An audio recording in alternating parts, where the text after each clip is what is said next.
तुम जा चुके हो, एक उदासी सी दर आई है। दिल बेयकीनी के मोड़ पर आन खड़ा है।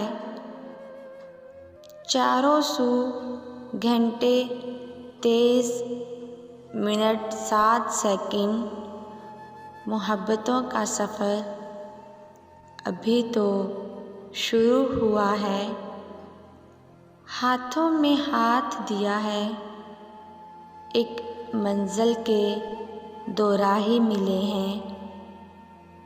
जन्मों के वादे किए हैं, पर छोटी सी बात, हल्की सी तकरार पे तुम उठकर चल दिए। मैं दिल को थामे बैठी हूँ, सोचों में घबराई हूँ। क्या ये राह यूं ही अबाला पाओगी, जहाँ कदम कदम पे अना पड़ी होगी। कि दिल ने चुपके से सरगोशी की, जाओ उसे मना लो, उसे मना लो। अपनी महक को कहीं छुपा लो, ये घड़ियाँ अमर बना लो।